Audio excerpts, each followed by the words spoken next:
Boa tarde, amigos do Rio Grande do Sul. Um prazer estar aqui de volta. Na condição de jornalista, é meu dever profissional reportar notícias relevantes.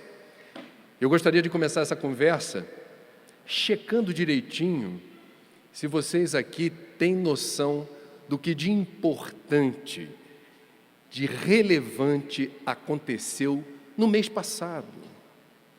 Foi o setembro mais amarelo da história do Brasil. Setembro Amarelo é a campanha que é organizada internacionalmente em favor do esclarecimento público sobre o suicídio.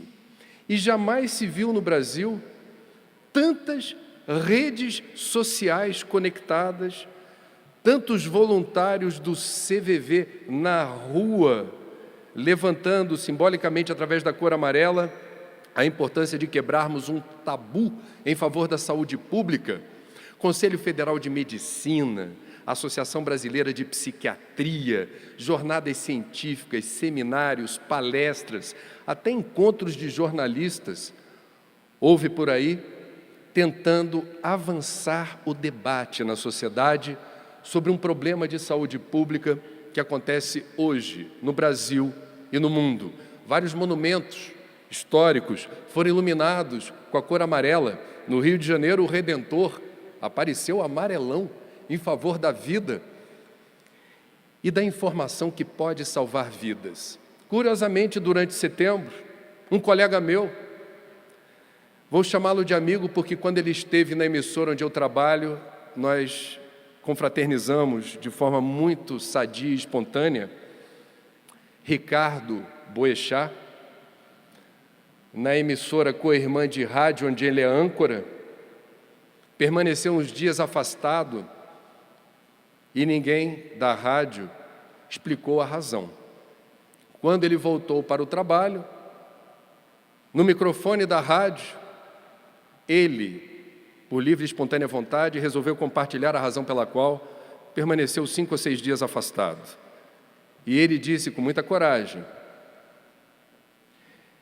que no dia que foi o primeiro do afastamento, ele estava pronto para entrar no ar, quando sobreveio uma angústia, uma ansiedade inexplicável, um batimento cardíaco alterado, sudorese, uma confusão mental, uma dificuldade de elaborar com clareza ideias, e ele pediu para não fazer o programa, se refugiou no camarim e pediu para chamarem a mulher. A mulher lá chegando o levou para um médico, para tentar entender o que houve. E o médico, de forma assertiva, depois de uma anamnese bem feita, concluiu: Boechat, você está atravessando um surto depressivo, você tem depressão. E ele fez questão de compartilhar para o seu imenso público a razão pela qual ele estava acometido de uma doença que ele sabia que existia, mas não percebia, na condição de portador, o que é a depressão. E ele ficou 5 ou 6 minutos no rádio explicando em detalhes o que é ter depressão, o que os médicos orientam, o que se preconiza como terapia e o que ele deveria fazer para tocar a vida, apesar de ter depressão. Isso no Setembro Amarelo, que eu nem sei se o Boechat até hoje sabe do que se trata, mas ele foi involuntariamente um dos grandes divulgadores desta causa em favor da vida, da informação que salva vidas. Ainda nesse ano de 2015, é forçoso a gente lembrar, 2 episódios estranhos que ocorreram na entrega de um dos mais glamurosos e importantes prêmios do cinema, o Oscar, em Hollywood, no Kodak Theater. As estrelas mais famosas do mundão do cinema americano lá presentes. E em 2 momentos houve algo sem precedentes na história da entrega do Oscar. Primeiro, quando chamaram os vencedores do Oscar na categoria documentário. Sobe ao palco uma senhora bonita, distinta, que recebe a estatueta e, diante daquele público numeroso de celebridades, numa cerimônia transmitida ao vivo para mais de 200 países, mais de 1 bilhão de pessoas assistindo, ela diz: quero dedicar esse prêmio ao meu filho que se matou quando era adolescente, porque suicídio é um problema que a gente não pode varrer para debaixo do tapete. É preciso falar sobre isso. Aí começou a tocar musiquinha, que é sinal para o povo sair saindo do palco. Já deu o recado, tinha o que falar. O público de Hollywood aplaudindo, algumas pessoas não disfarçavam uma certa perplexidade com o que tinha ouvido. Não é todo dia que se vê alguém confidenciando, ou melhor, compartilhando algo tão doloroso do seu universo íntimo para tamanha plateia. Pano rápido, segue a cerimônia. 15 ou 20 minutos depois, o apresentador chama ao palco o vencedor do Oscar na categoria Melhor Roteiro Adaptado. Um jovem de 26 anos. Fez o roteiro adaptado do filme O Jogo da Ilusão, em que há um personagem britânico que consegue quebrar o código sinistro das mensagens nazistas. Sobe ao palco esse jovem de 26 anos, bonito, saudável, e na hora de agradecer o prêmio diz: quando eu era ainda mais jovem, eu pensei em desistir da vida. Coisa comum em quem não tem sensação de pertencimento, em quem se sente esquisito. Mas eu me mantive firme, eu segui em frente.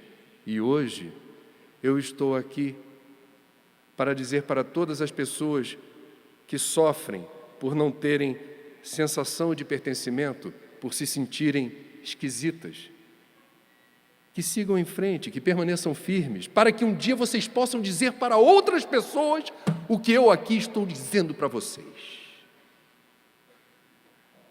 E sai do palco, e as pessoas aplaudem protocolarmente, e a câmera não deixa de mostrar alguns rostos um tanto perplexos, sem entender direito o que estava acontecendo. Que noite de Oscar foi essa?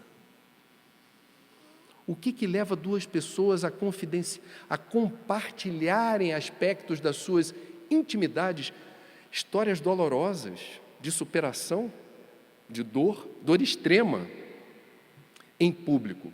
É possível que muita gente no mundo tenha ficado com a mesma perplexidade que alguns presentes no Kodak Theater. Sabe quem gostou de ouvir o que foi dito na cerimônia desse ano da entrega do Oscar? A Organização Mundial da Saúde. E o que diz a maior autoridade do mundo na área da saúde pública? Não é possível fazer a prevenção de qualquer doença ou morbidade sem informação. E isso também vale para suicídio. E no caso do suicídio, é preciso conhecer os números. O último relatório foi divulgado no final do ano passado e deu tempo de colocar no livro, que reportam a gravidade da situação e que justificam o fato desse ser um problema de saúde pública no Brasil e no mundo. Jornalista adora número, eu fiz uma pequena seleção para não entediá-los, mas são números importantes, que emprestam substância ao problema. Ele sai do território do genérico e passa a ter densidade. Estima-se que por ano ocorram hoje, no mundo, algo em torno de 800 mil óbitos por ano por conta de autoextermínio, o que dá uma média de 2.200 casos por dia, ou um novo episódio de suicídio a cada 40 segundos. Há hoje no mundo mais casos de suicídio, esse dado me impressionou particularmente. Há hoje no mundo mais casos de suicídio do que de homicídios ou mortes em conflitos armados, guerras. Para cada caso consumado de suicídio, há 20 tentativas. O que numa conta grosseira significa, a cada ano temos aproximadamente 16 milhões de tentativas de suicídio. E esses números, quem trabalha na área de saúde conhece a expressão subnotificação, não expressam a realidade. Os números são conservadores porque na maioria dos casos de suicídio, em boa parte dos casos, há uma dificuldade de precisar a real causa. Muitas quedas acidentais, acidentes de trânsito, acidentes com armas de fogo, na verdade, por detrás, escamoteiam, escondem dolo, intenção de matar-se. Para cada caso de suicídio, um grupo estimado de 6 pessoas, normalmente aquelas mais próximas do suicida, sofrem um terrível trauma ou abalo.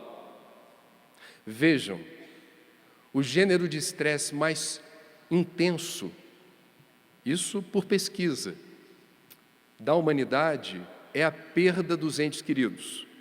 E mesmo que os entes queridos partam dormindo como um passarinho, em idade avançada, ainda assim haveremos de registrar uma dor, porque nós não somos apenas espíritos, nós, enquanto encarnados, também somos matéria, e nós nos relacionamos com os outros também materialmente.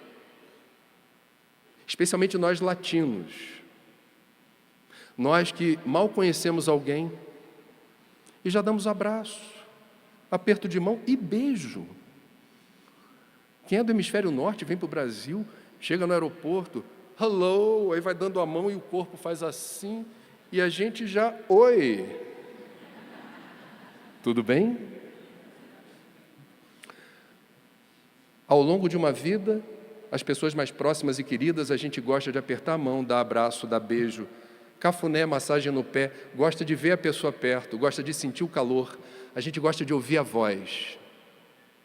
Essa pessoa vai, faz a passagem, e mesmo nós espíritas, mesmo nós que afirmamos a nossa fé, a morte não existe. Os psicólogos e psiquiatras que eu ouvi foram assertivos e disseram: respeitem o luto, porque nós temos o direito de sofrer. Parte de nós vai-se junto com a pessoa. Precisamos de um tempo até rearrumar as pecinhas no tabuleiro. Uma pecinha importante não está mais ali. Não é que ela desapareceu, ela está em outro lugar, mas ali não está mais. E você precisa de um tempo até descobrir como é que o jogo vai seguir sem aquela peça. Cada um precisa do tempo que acha conveniente.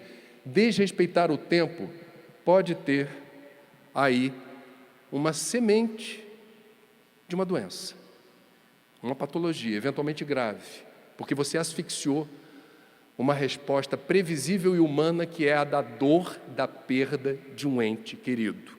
A OMS diz: 6 pessoas em cada caso de suicídio, para cada caso, vão requerer atenção especial. São pessoas que vão demandar mais tempo para voltar para o trabalho, para voltar para o estudo, para voltar à rotina de antes. Meus amigos, a informação, portanto, relevante é que nós estamos nos deparando com uma epidemia silenciosa. Um número elevado de pessoas que não costuma escrever isso na testa, não costuma verbalizar isso, está em dissintonia com a existência, em desacordo com a vida, está, por vezes, acalentando, lenta e progressivamente, a ideia de que talvez viver não vale a pena. E nós, hoje, precisamos saber que a informação sobre como rastreamos o risco suicida faz toda a diferença. Informação, como já disse, na área da saúde pública, nos livra de vários tipos de problema. Dengue, hanseníase, tuberculose, doenças sexualmente transmissíveis e AIDS, doenças coronarianas, etc, etc, etc. Isso também vale para suicídio. A informação mais importante que a Organização Mundial da Saúde tem para a gente, e que a gente precisa praticar isso dentro e fora dos centros espíritas, diz respeito a uma pesquisa realizada durante muitos anos, aproximadamente 9 anos, rastreando as informações reunidas em mais de 15.500 atestados de óbito no mundo inteiro, com uma única informação em comum. Todos esses atestados de óbito registravam como causa-mortes o autoextermínio. Só que essa informação não bastava para os pesquisadores. Eles queriam saber, e o que está por trás dos números? Quem são essas pessoas que decidiram se matar? E aí vem a informação que vale ouro. Essa informação justifica a minha vinda a Gramado. De cada 10 casos de suicídio, 9 são preveníveis porque estão associados a psicopatologias diagnosticáveis e tratáveis. 90% dos casos de suicídio não precisariam acontecer se nós estivermos atentos e criarmos redes de apoio e atenção, monitoramento, percebendo em situações do dia a dia, em comportamentos anômalos, esse risco de dissintonia e desacordo com a existência. A principal psicopatologia diagnosticável e tratável associada ao suicídio chama-se depressão. A depressão, eu nem falaria epidemia em respeito ao Divaldo, que vem falando desse assunto há muito mais tempo, esteve aqui há pouco. Divaldo usa a expressão pandemia, porque é assustadora a forma como se dá a progressão das ocorrências de depressão no mundo, a ponto da própria Organização Mundial da Saúde dizer: a previsão é a de que, na virada da década de 2020 para 2030, esta talvez venha a ser, pelo andar da carruagem, a principal doença incapacitante para o trabalho no mundo.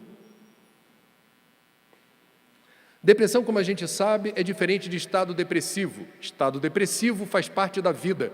Quem passa por uma experiência difícil, na qual sobrevém o desânimo, o desalento, por vezes a angústia, a ansiedade, e, infortunadamente, por vezes o desespero, está dando sinal de vida, está vivo. Bem-vindo ao clube. Quem está encarnado não passa incólume pela experiência da dor e do sofrimento. É um atestado de ser vivente, no degrau evolutivo em que nos encontramos. Está na Terra, prepara, porque não serão 1, 2, 20, 30, 500 experiências apenas difíceis.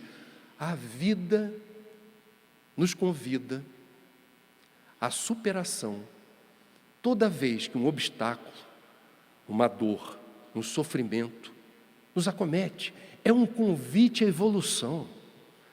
Nós estamos sendo, portanto, despertados nas nossas fibras mais íntimas a lidar com uma dificuldade que exige de nós capacidade de reação, protocolo de resposta. E aí, vai fazer o quê? Bem-vindo à evolução. É assim que damos passos consistentes, determinados, na direção do que se convencionou chamar simbolicamente de luz. O que é a luz? A luz expressa a ausência de imperfeições, portanto, a não necessidade de dor ou de sofrimento pela compreensão absoluta das leis que regem a vida e o universo. Seres de luz são seres integrados à criação, co-criadores, conscientes, parceiros da divindade.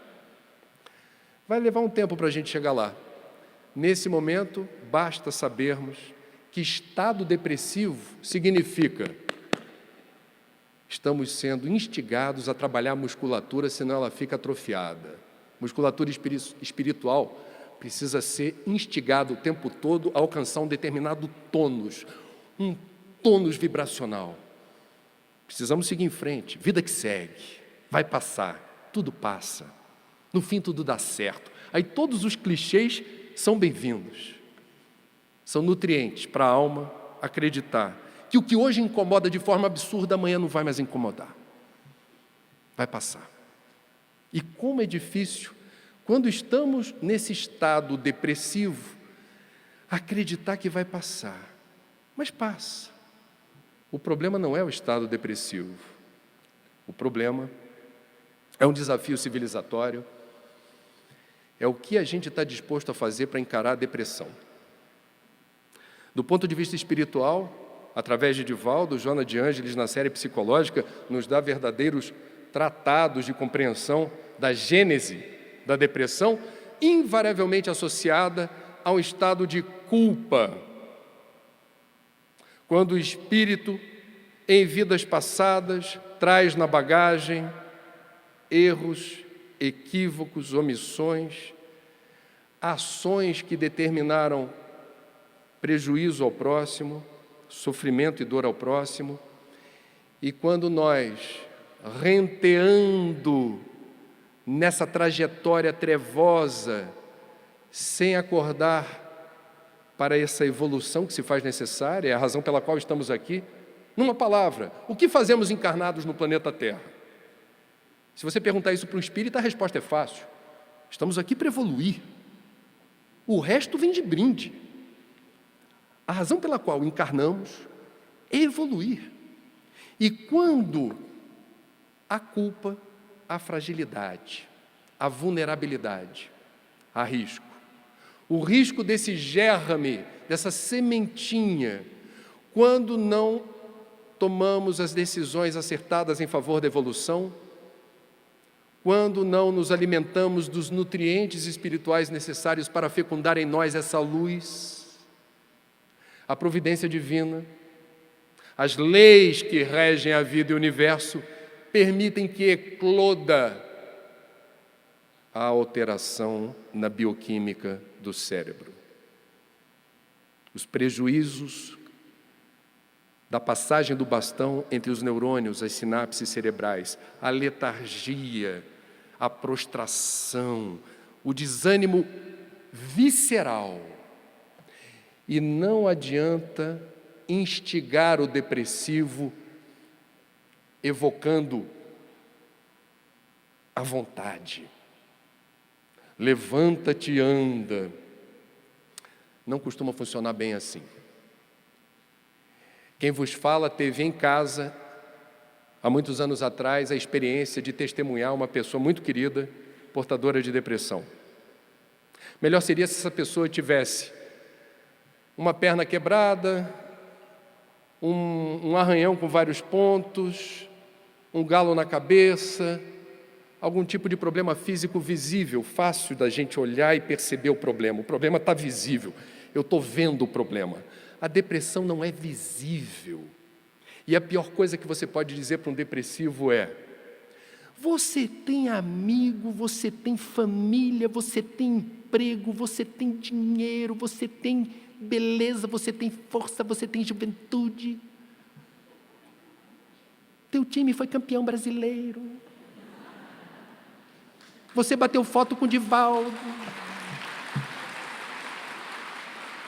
Tudo isso e tudo mais que você queira dizer para essa pessoa, creiam, agrava o estado patológico, a sensação desgraçada de não conformidade com a vida. Essa pessoa se sente impotente para enfrentar os menores e mais sutis desafios da existência. Não funciona assim. Do ponto de vista terapêutico, hoje, no século XXI, 2015, se a gente tivesse que resumir procedimentos em relação à pessoa portadora de depressão, todo psiquiatra ou psicólogo, quando diagnostica a depressão, haverá de dizer: a família tem uma função estratégica na recuperação da saúde. É a rede mais próxima de contato. É quem está ali para toda hora. Fundamental. A família tem que participar. Não delega só para médico. A família tem que estar junto. Amigos também. Quem está perto tem que compreender o que está acontecendo com essa pessoa e o que eu posso fazer para minorar os efeitos colaterais.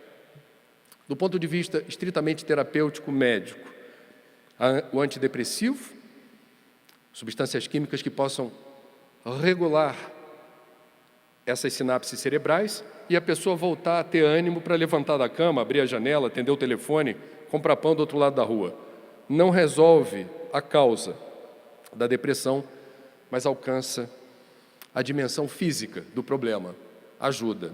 Segundo, psicoterapia, o precioso auxílio de um psicólogo que poderá ajudar essa pessoa a se situar melhor na vida, porque é muito perturbador, porque de uma hora para outra a vida deixou de fazer sentido. E o autoconhecimento, as razões pelas quais a gente sente de um determinado jeito, pensa de um determinado jeito, tem determinadas reações em família, com amigos, responde de determinada maneira às pressões do dia a dia no trabalho ou outro lugar. O psicoterapeuta, psicólogo, pode nos ajudar na condição de facilitadores a nos enxergarmos no espelho e perceber o que diz respeito ao inconsciente, o que você já elaborou e não conseguiu entender porque você não tem como perceber as injunções do inconsciente no processo da vida. Medos, ansiedades, angústias que surgem sem que você tenha controle ou entendimento de como esse processo ocorre. O psicólogo pode ajudar. Quem vos fala já passou mais de uma vez por um processo psicoterápico. E eu sei que os gaúchos têm consciência de que psicólogo não é coisa de maluco. Já passamos dessa fase. Porque no Brasil, dependendo da região que você está falando, ou público-alvo, o pessoal fica de olho arregalado quando você diz assim. Eu já tive mais de uma vez uma experiência com psicólogo. O povo olha assim e fala, o que eu estou fazendo aqui ouvindo esse cara? Estou perdendo meu tempo. Não é bem assim que funciona. É a graça e o privilégio de poder ter um amigo com os rudimentos profissionais que aceleram o processo na direção da catarse. E o que é a catarse? É a autodeclaração de saúde. Entendi, me compreendo melhor. Não é que eu parei de sofrer, eu já entendo por que eu sofro certas coisas. E isso conta muito. Só quem já passou por essa experiência sabe dar o devido valor. A alta clínica que quem dá é o paciente. Muito obrigado pela sua preciosa ajuda, mas eu acho que eu não preciso mais de você. Ao que o psicólogo haverá de dizer, estamos de acordo, boa vida, e a vida segue. Terceira recomendação fundamental, fluidoterapia, aplicação de passe magnético, produzindo a higiene e o asseio da psicosfera daquele que se encontra obnubilado pela existência.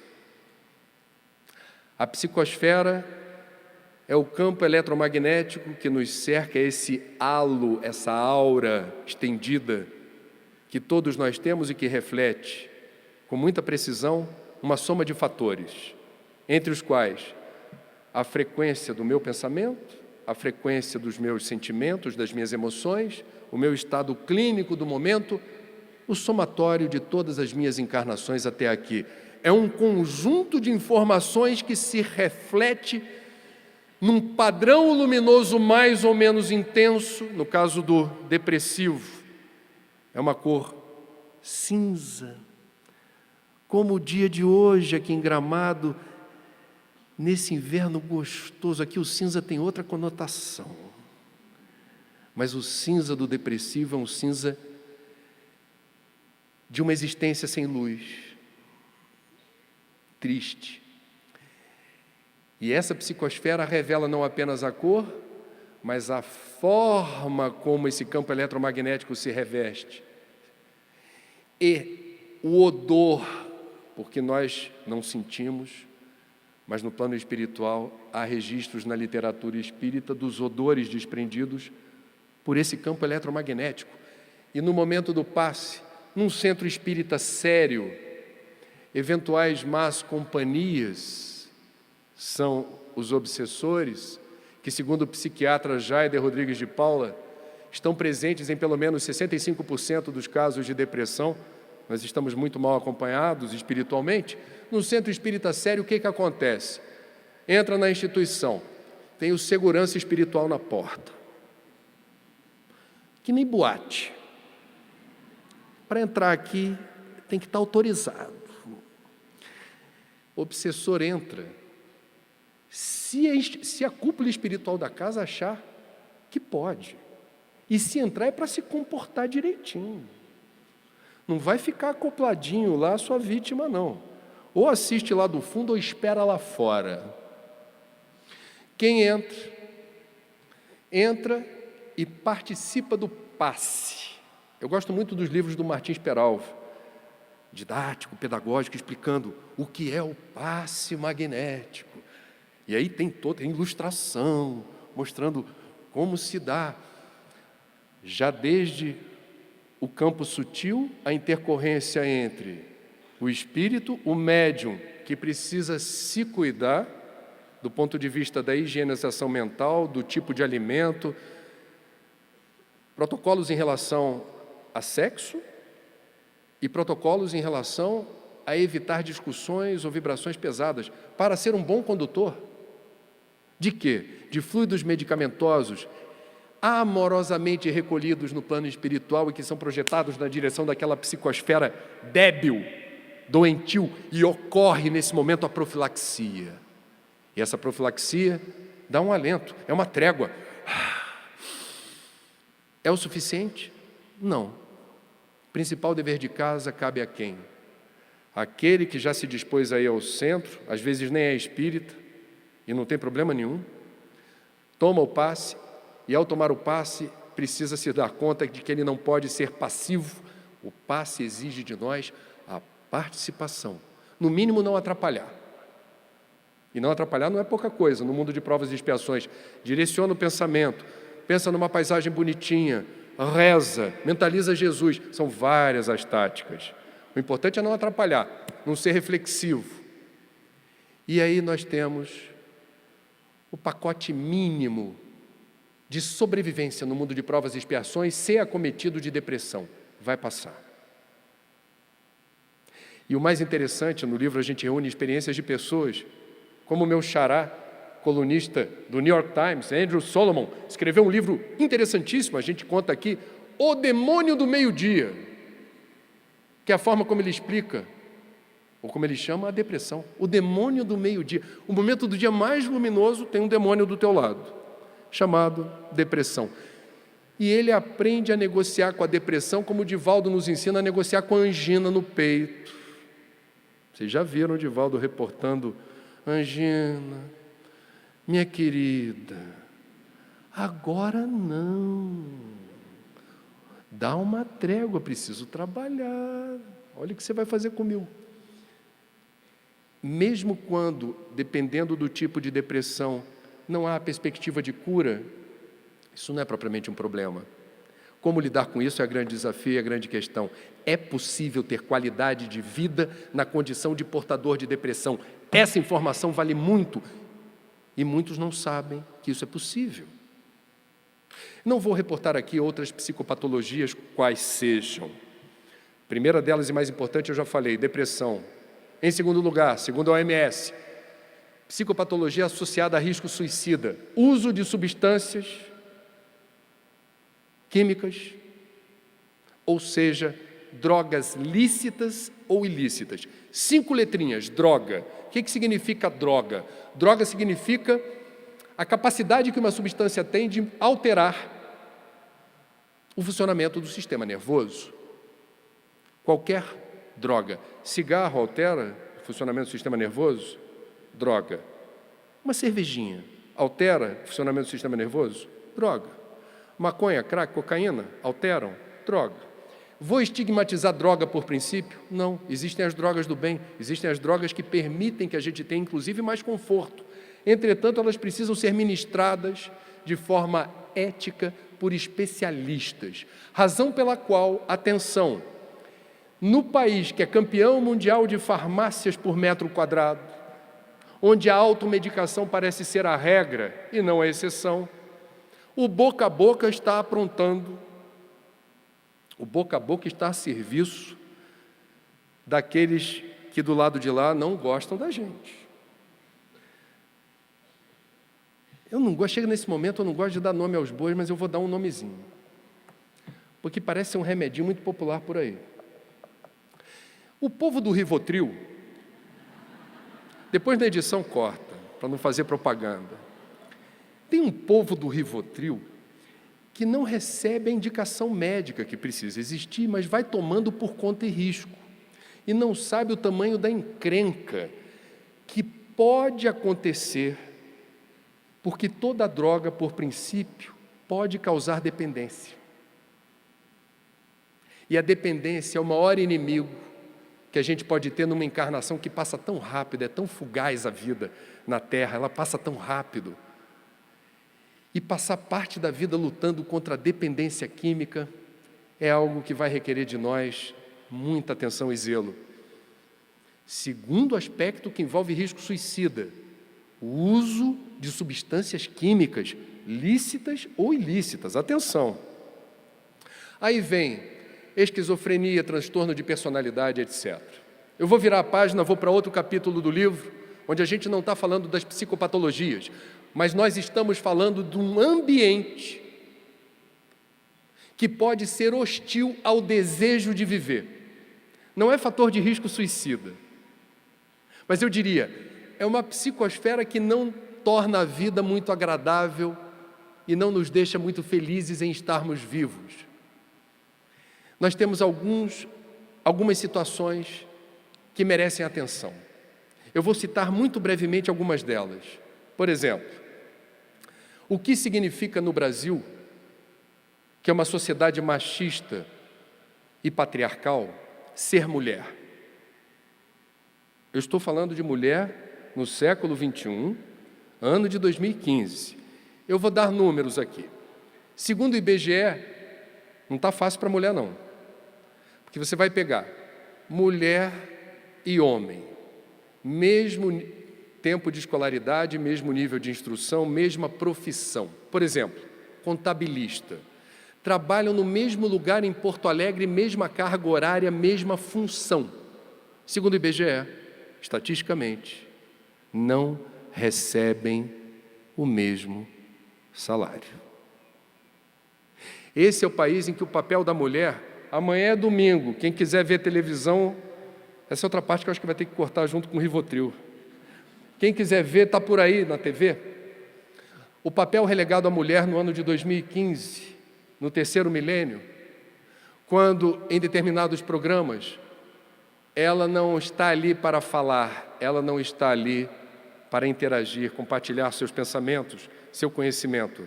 Ela está ali com roupas íntimas, praticamente, escolhidas por seus dotes físicos, fazendo coreografias alegríssimas, apenas para decorar o ambiente tal qual fossem bibelôs animadinhos.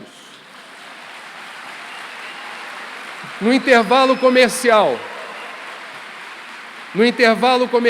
teremos outro exemplo da mulher do século XXI, no país chamado Brasil, quando, muito antes do verão chegar, os comerciais de cerveja não aprenderam a vender cerveja de outra forma, senão mostrando os dotes físicos das mulheres, e um dos comerciais, inclusive, já dá um nome aos dois, verão vem, vai verão, vem verão. E nós, quando estamos com as nossas filhas na sala, eventualmente vendo televisão, e algo como isso acontece, e alguém está prestando atenção na televisão, é nosso dever sempre dizer, vejam o papel relegado à mulher, num país que a gente acha que avançou tanto, e avançou em tantas frentes, tantos aspectos. Ser mulher do Brasil não é fácil. Esse é o país em que a maior causa de mortalidade por motivo violento de mulheres se dá de homicídio. A maior causa de mortalidade violenta de mulheres no Brasil se dá por homicídios cometidos por maridos ou ex-maridos, namorados ou ex-namorados. Razão pela qual o governo decidiu criar um serviço telefônico 180, 24 horas por dia, para ajudar as mulheres que apanham do pai dos próprios filhos, as mulheres que dormem com o inimigo, as mulheres que não se sentem protegidas dentro de casa.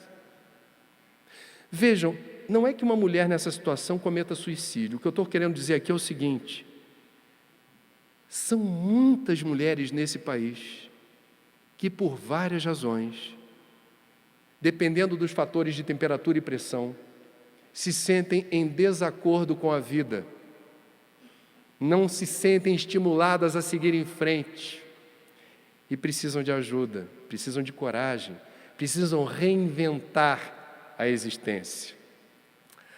Aqui no Rio Grande do Sul, nós temos uma indústria tabageira forte. E aqui no Rio Grande do Sul, nós temos uma intercorrência também importante, especialmente na área que produz tabaco, entre manipulação inadequada de agrotóxico, que libera substâncias voláteis, que uma vez inaladas pelo agricultor incauto, determina essa alteração violenta na bioquímica do cérebro, e o suicídio. É outro fator associado ao suicídio ambiental, é um fator que está ocorrendo à volta. Agora, no Rio Grande do Sul, nós temos também protocolos de resposta interessantes. Na página 104, eu gosto de destacar o caso dos municípios de Candelária, Santa Cruz do Sul, São Lourenço do Sul e Venâncio Aires, todos esses municípios com indicadores elevados de suicídio, que contaram com a ajuda do CVV, do Centro de Informação Toxicológica da Secretaria de Saúde, do Emater, são agrônomos, da Secretaria de Segurança Pública e da Universidade de Santa Cruz do Sul. É um trabalho multidisciplinar que determina o seguinte: o agrônomo do Emater vai lá na propriedade do seu Chico, já conhece o seu Chico de longa data e pergunta para a dona Maria: cadê o seu Chico? Toda vez que eu vejo ele está aqui, seu Chico está de cama. Mas o que ele tem? Não sei não. Está meio borocochô, está meio esquisito. Está querendo se levantar, não. O agrônomo do Emater, que não é funcionário de saúde, não é da área da saúde pública, já recebeu instrução para perceber que essa informação pode fazer sentido para o povo da saúde. E vai recomendar lá no núcleo deles a visita de um profissional de saúde para checar direitinho se o seu Chico está com algum probleminha fácil de resolver ou não. Isso é rede de apoio e de atenção, e isso o Rio Grande do Sul está fazendo. Existe o caso dos indígenas. Nós sabemos que no Brasil o índice de suicídio é elevadíssimo nas populações indígenas. Basicamente, uma das razões importantes é o curuminzinho está crescendo e se entusiasma pelos hábitos, comportamentos, estilos de vida da cidade. Então ele não aceita a própria língua, não participa dos rituais, não consegue interagir com os mais velhos da tribo, vai para a cidade, estuda na cidade, se infiltra na cidade, se enturma na cidade e num dado momento ele sofre, porque os mais velhos da tribo já não o reconhecem como índio. Você não é índio, você não pertence a nós. E na cidade olham para ele sempre como um índio. Ele, portanto, não tem aquilo que o vencedor do Oscar na categoria Melhor Roteiro Original disse: sensação de pertencimento. Quando terminar esse encontro aqui, haveremos de voltar para casa. E como é bom voltar para casa. E como é bom voltar para os amigos. E como é bom voltar para os vizinhos. Como é bom a gente saber que existe um lugar no mundo que você pode chamar de seu. É a tua turma, é o teu quarto, é a tua cama, é o teu lugarzinho. Essa sensação de pertencimento não é posse, eu não estou falando de materialismo, eu estou falando que nós construímos redes de contato, de amor, de carinho, de amizade, que ajudam a explicar quem somos. O Divaldo falou minutos atrás aqui, nós vivemos em interação constante, é um intercâmbio voraz de energias, fluxos intermináveis, de troca de informação em diferentes níveis. Não é só o índio que sofre esse problema, mas com eles se dá de forma mais dramática. Para encerrar esse capítulo do Environment, do ambiente que pode ser hostil ao desejo de viver. As estatísticas da OMS apresentam, historicamente, a maior incidência de suicídio a partir da idade avançada de 75 anos. A última pesquisa mostrou que a partir de 15 a 35 anos começou a haver também um repique preocupante. Mas agora eu vou me ater aos idosos. Não é tão difícil a gente rastrear motivos para uma pessoa com idade muito avançada não ter mais o mesmo entusiasmo pela vida. A gente pode atribuir aqui alguns fatores. A acumulação de perdas. Perda dos amigos, que já partiram. Perda do trabalho, já estou na condição de aposentado ou pensionista, perdi aquele ambiente, aquela rotina boa. Às vezes nem é boa, mas você sente falta porque foram 35 anos naquele rame-rame, aí você sente falta. A perda do direito de poder comer o que quiser, na hora que quiser. Eu já estou me preparando, vou fazer 50 anos ano que vem, e eu tenho um ponto fraco, meu obsessor já sabe, que é um mousse de chocolate que vendem no meu trabalho, que quando ele é apresentado na prateleira, o pessoal que vende já começa a rir. Quando vê que eu fico magneticamente ligado àquele potinho venenoso. A necessidade de prestar atenção nessa idade mais avançada ao remédio para o colesterol, para a diabetes, para a pressão, para dormir, para acordar. Olha o remédio. E talvez o que seja mais difícil, aqueles que determinaram o amor-doação, o sacrifício, o amor-renúncia, que são seus filhos, para quem você consagrou precioso tempo e energia, que são 2 recursos naturais não renováveis. E a tua vida foi consagrada a esses menores, tão dependentes de atenção, e caprichosamente a natureza inverte os papéis, e na idade avançada sou eu, que preciso de mais atenção, mais paciência, mais carinho. E invariavelmente, em boa parte dos casos, esses, que só podem ser consideradas pessoas bem-sucedidas na vida porque você, além de as colocar no mundo, as preparou para o mundo, olham para você, podem até não falar, mas talvez não disfarcem que talvez muita coisa na vida fosse melhor sem você estar ali, que você está atrapalhando, em certa medida, tantos projetos. Aquele quarto que hoje você ocupa poderia ter outro destino. Ter que levar você nas férias para algum lugar ou ter que contratar um cuidador para ficar fazendo companhia. Olham para você como se fosse um saco de batata. Dói. E um detalhe, o Brasil e o mundo estão envelhecendo rápido. A pirâmide etária, a base dos mais jovens se estreita e o topo dos mais velhos se alarga. Daí a crise da Previdência em boa parte do mundo. E não é mais possível dizer que uma pessoa com 75 anos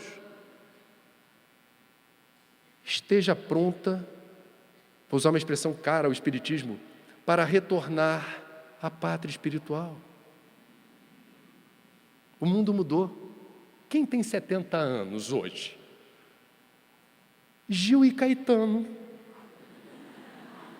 fazendo turnê pelo mundo, saltitante. Essa semana não aprovaram a lei que estende o tempo de serviço de funcionário público para... Era 70, aposentadoria compulsória, já deram... Opa, trabalha mais aí. Você está na flor da idade, no auge do conhecimento, eu vou te dar essa aposentadoria precoce? Queremos mais. As cidades não estão preparadas para os mais velhos. O calçamento é uma armadilha. É fácil cair na rua. A sinalização não é adequada para quem não enxerga direito. E a freada de ônibus é freada de mundo de provas e expiações. O que é a freada do mundo de regeneração? É sério, gente. Aqueles de nós que tivemos o privilégio de voltar aqui, testemunharemos num transporte público o que é uma freada no mundo de regeneração. Será isso aqui, ó. sem risco. Freada no mundo de provas e expiações é para os fortes. Hermógenes, o poeta da terceira idade que nos deixou esse ano, introdutor da Hatha Yoga no Brasil, foi amigo de Chico, foi amigo de Divaldo. Vou até confidenciar uma historinha do Divaldo. Eles meditavam no mesmo horário, em diferentes lugares do mundo. Eu achei interessante isso. O momento da meditação coligada. Meus amigos, Hermógenes nos deixou um precioso legado, ensinando que não é apenas possível, é absolutamente necessário que a gente encare essa fase da vida com altivez. Como alguém que no topo do Planalto observa com serenidade e tranquilidade a angústia dos mais jovens na planície, que desesperadamente tentam encontrar o caminho que ele já trilhou e já conhece. Ele já sabe onde vai dar. Tem um ditado que diz: nada supera a experiência. E o desafio civilizatório de um mundo que envelhece é descobrir como aproveitar da melhor maneira possível esse capital humano, não de forma utilitarista e pragmática, para empresa privada ou empresa pública. É como nós todos nos beneficiamos desse programa de milhagem, tal qual faz a companhia aérea, quando diz assim: viaja só comigo que eu estou contando. Num dado momento você tem milha suficiente para viajar de graça, é o bônus do programa de milhagem. Quem chega numa idade avançada tem programa de milhagem. Mas cadê o bônus? É preciso pensar sobre isso e acoplar a fome com a vontade de comer. Eu sou do Rio de Janeiro, não moro em Copacabana, mas frequento por conta do Centro Espírita Joana de Ângeles, ali na Souza Lima. Vez por outra, quando termino o centro, eu não estou de plantão na TV, eu gosto de dar um passeio na praia, para complementar o passe magnético, aquele solzinho que complementa a depuração. Estou andando na orla. Vocês sabem que Copacabana é o bairro do Brasil que tem a maior quantidade de idosos por metro quadrado, segundo o IBGE. Passar por Copacabana, para mim, é um aprendizado de um momento que eu espero viver. Eu quero viver bem. E tem coisas ali que eu observo e gosto de ver. Por exemplo, tem a rapaziada com mais de 70 anos que adora jogar peteca na areia. Eu não vejo a menor graça na peteca, mas vocês precisam ver a voracidade deles disputando ponto a ponto a danada da peteca. Vai, e não pode perder. Às vezes tem briga. Musculatura rígida, pele bronzeada, quando esquenta muito, chuveirinho ou banho de mar. Vai para o calçadão. No calçadão inicia-se o programa de hidratação. A hidratação nem sempre recorre à água que passarinho bebe. Se é que me entende. Quem haverá de recriminar aquele senhor ou aquela senhora que está ali se hidratando? Político no Rio de Janeiro, se quiser ganhar voto desse segmento que cresce exponencialmente, do eleitorado, precisa descobrir o que fazer com os simpáticos velhinhos. Em Copacabana tem o baile da terceira idade, que eles não gostam do nome. Não é baile da terceira idade, é o baile. E para o baile eles vão perfumados, produzidos. A melhor roupa, o melhor perfume. Muita gente solitária que já perdeu o companheiro, a companheira, em casa passa por aquele problema que eu já falei, chega no baile e convida para dançar, e dança, e pode ser a parceira de apenas uma noite, está ótimo, não tem problema nenhum, ou de uma dança, depois pega outra pessoa, não tem problema. Às vezes, a parceira da dança combina de encontrar na praia no dia seguinte, começa a ter um namoro, o namoro fica sério. E se o namoro, no melhor estilo divaldiano de definição do sexo sublime, se esse namoro derivar para uma intercorrência carnal, o privilégio de sermos do século XXI é que se aquilo que já foi importante hoje não passa de uma vaga lembrança. Poderá rapidamente aflorar a memória e a prática com a preciosa ajuda de dragas azuis. E quem haverá de recriminar isso? Quem haverá de chamar isso de promiscuidade, pouca vergonha? Isso é o uso nobre da libido num momento da vida que você não morreu, que você está mais vivo do que nunca, e que não são rugas, cabelos brancos, uma barriguinha saliente, entradas ou ausência de cabelos, que vão determinar a ausência de amor. O amor existe ou resiste, e por vezes ele pede passagem. Dá licença, que eu preciso seguir em frente.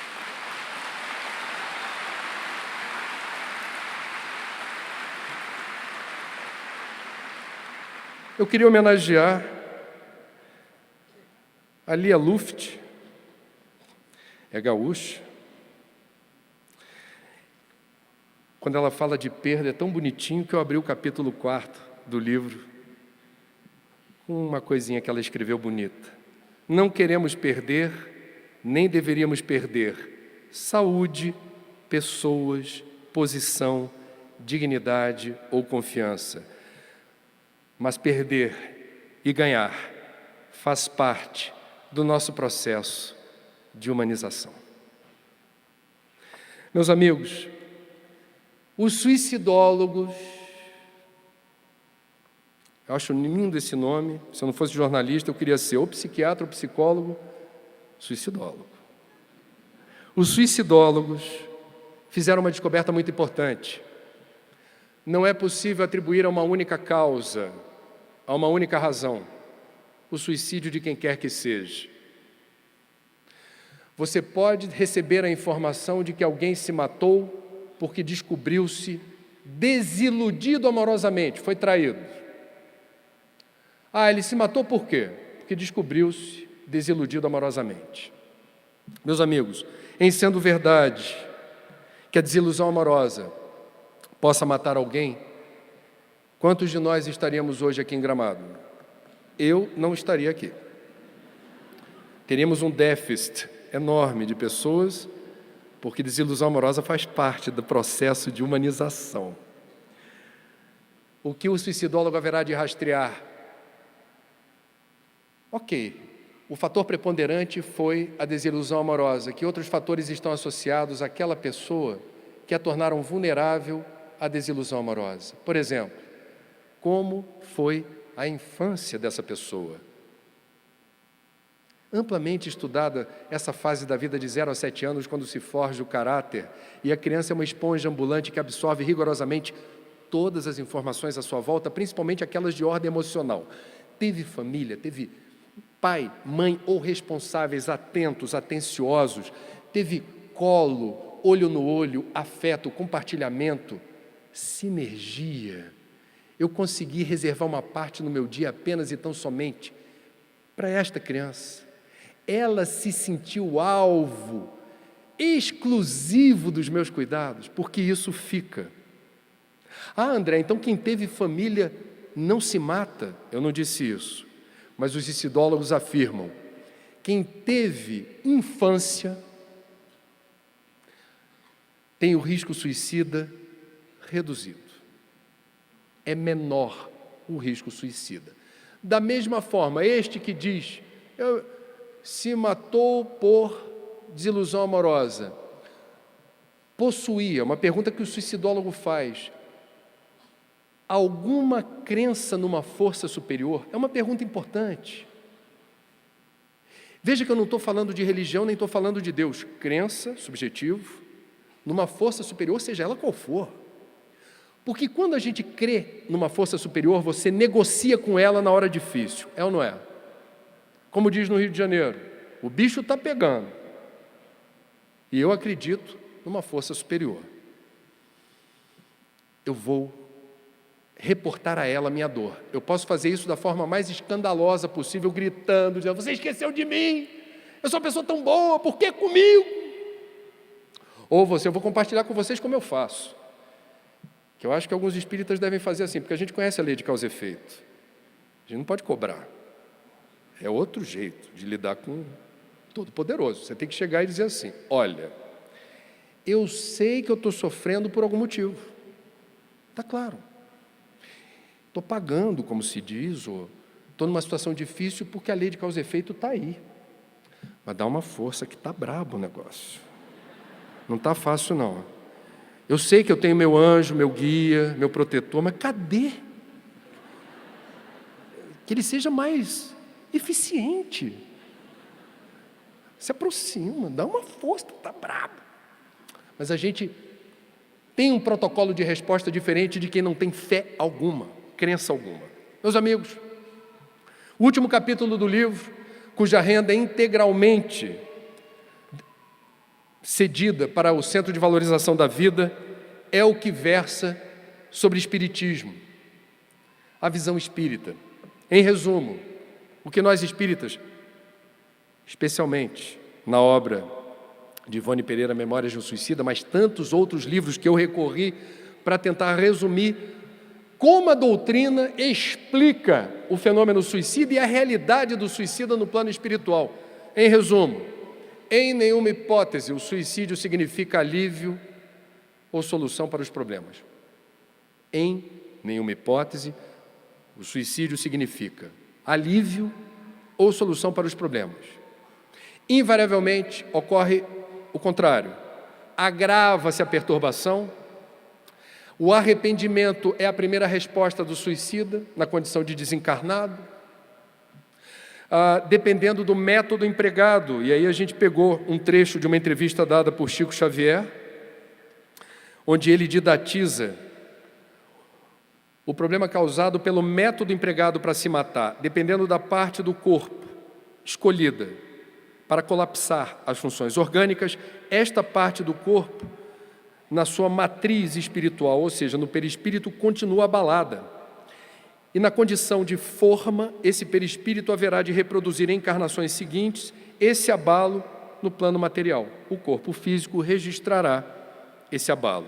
Então, disse Chico, se uma pessoa espatifou o crânio e o projétil atingiu o centro da fala, volta com mudez.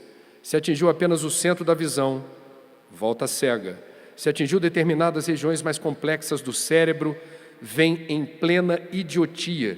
E aí os centros fisiológicos não funcionam, etc, etc, etc. Não confundam aqui, não foi a intenção de Chico, que toda pessoa cega, ou toda a pessoa muda, ou toda pessoa portadora de idiotia e loucura tenham sido, em uma vida passada, suicida. Mas há uma intercorrência, em alguns casos, dessas situações limitadoras da função física com casos de suicídio. Uma outra questão importante que a gente precisa ressaltar: a dificuldade que espíritos encontram no processo de desligamento do corpo. O suicida mata o corpo, mas a morte não existe. Há uma vinculação com o corpo físico. Dona Ivone Pereira, e a gente reproduz os trechos em que isso é muito claro, explica que todos nós somos dotados de fluido vital, que é o combustível da vida. Esse fluido vital é programado para animar o nosso corpo, acoplado ao espírito, durante um tempo. Portanto, todos nós temos um prazo de validade, que nem o biscoito, a margarina ou o remédio. Todos nós temos um prazo de validade. Quem decide abortar o projeto existencial e precipitar o retorno à pátria espiritual terá que enfrentar uma situação que não é castigo de Deus, não tem nada a ver, é uma lei da natureza. Esse fluido vital não se dilui. E ele continua determinando um vínculo entre o corpo físico e o espírito. Daí porque é uma reverberação magnética de um cadáver em estado de decomposição e a percepção, a ressonância que o espírito do suicida tem desse processo doloroso. Dona Ivone Pereira diz com todas as letras: não há palavras conhecidas para descrever a dor de um suicida. Entretanto, não acreditamos em penas eternas. E sabemos que haverá uma outra oportunidade. E essa outra oportunidade poderá ocorrer mais cedo ou mais tarde, dependendo da situação de cada um que retorna à pátria espiritual na condição de suicida. porque não há dois destinos ou duas percepções, sensações iguais na erraticidade para o suicida. Não se compara uma pessoa portadora de esquizofrenia ou acometida de uma depressão, de uma obsessão voraz, um vampirismo, uma simbiose com uma entidade desequilibrada e que decide se matar, com alguém que age de forma fria e calculista. Não tem o mesmo destino na pátria espiritual, mas todos terão a chance de retornar e a oportunidade de escolher, fazer escolhas diferentes numa vida futura.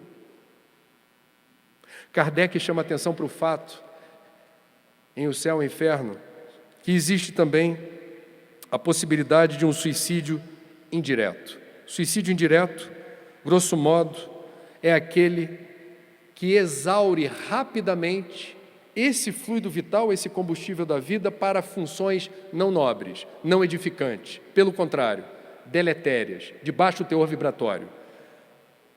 Em nosso lar, André Luiz ouve a seguinte explicação sobre o fato de ter permanecido durante 8 anos no umbral ouvindo as pessoas dizerem que ele era suicida. Mesmo na condição de médico, ele se descuidou em relação aos males do tabagismo, ao adotar um estilo de vida desregrado e boêmio. Fala que todo o aparelho gástrico foi destruído à custa de alimentação e bebida alcoólica inadequados. Aparentemente, não deu importância a isso, mesmo sendo médico, devorou-lhe a sífilis energias essenciais. Como vê, o suicídio é incontestável. Meus amigos, Jesus asseverou de forma muito direta, muito clara, não há dúvida. Algumas passagens do Evangelho são controversas. Esse apóstolo falou uma coisa, aquele falou outra. A tradução do grego para o latim, para o português, a frase não é bem essa, é aquela. Mas não há dúvida nem controvérsia sobre a mensagem que o Mestre nos deixou, de que nenhum fardo, nenhum peso existencial é superior à nossa capacidade de suporte. Nós temos todas as condições, todas, para superar o que vier pela frente. Não temos o direito de desistir, pois no processo de encarnação foram muitos aqueles que cuidaram de nós antes da encarnação e que zelam por nós a cada dia, a cada minuto, a cada segundo, mesmo no desdobramento pelo sono. Precisamos cruzar a linha de chegada na condição de completistas, tal qual fez aquela maratonista suíça na Olimpíada de Atlanta, primeira maratona apenas para mulheres na história dos Jogos Olímpicos. Todas aquelas que ganhariam medalha já tinham cruzado a linha de chegada. Já haviam passado mais de 20 corredoras e o Estádio Olímpico dando força, aplaudindo protocolarmente. Adentro do estádio, uma mulher em frangalhos, trôpega, corroída de cãibras. Parecia bêbada. Ela não tinha mais o controle do corpo, ela estava andando. E quem a visse entrando no estádio não podia acreditar que ela daria mais do que 5 a 10 passos. Tamanha foi a comoção causada por essa atleta que o estádio imediatamente deixou de prestar atenção em todas as outras corredoras e começou a marcar com palmas cada passo dessa maratonista. E aquilo foi ecoando. E quem estava em casa assistindo pela televisão foi ficando arrepiado. E as transmissões de outras modalidades esportivas foram cortadas para mostrar algo que não estava no script. Uma atleta maratonista comovendo o público presente no seu imenso esforço de tentar cruzar a linha de chegada, e tudo estava contra. Um voluntário do Comitê Olímpico Internacional a assistia, mas não podia tocar nela, porque se tocasse, ela era desclassificada. Foi um drama. Passo a passo. As palmas marcando o passo. O voluntário do COI dizendo, se você cair, eu estou aqui, mas eu não posso tocar em você. Eu não sei de onde essa maratonista encontrou forças para dar uma volta inteira no estádio, muito vagarosamente, com imenso sacrifício, corroída de dor e de cãibra. E ao cruzar a linha de chegada, ela se programou para fazer apenas esse movimento de cruzar a linha de chegada. Ao cruzar a linha de chegada, todas as suas forças se esvaíram e ela tomba na direção do vazio, mas não cai no chão. Porque não apenas vários voluntários do COI impediram que ela fosse de encontro ao chão e se esborrachasse no estádio. Essa mulher fez história. Esse filme está no YouTube. Essa história virou verbete de um dos momentos mais heróicos da história do olimpismo.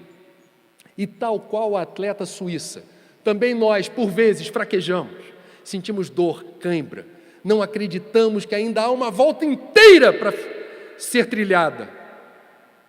Não enxergamos ninguém à nossa volta. Não percebemos uma mão amiga nos segurando, nos sentimos sozinhos. Mas nosso guia e mentor está perto. E porque evolução é mérito, e é pessoal e intransferível, o nosso guia e mentor, por amor, deixa que a gente tenha a honra de cruzar a linha de chegada na condição de completista. Sejamos nós completistas, trabalhando por nós e por todos aqueles que também merecem medalha de ouro na maratona da vida. Obrigado pela atenção.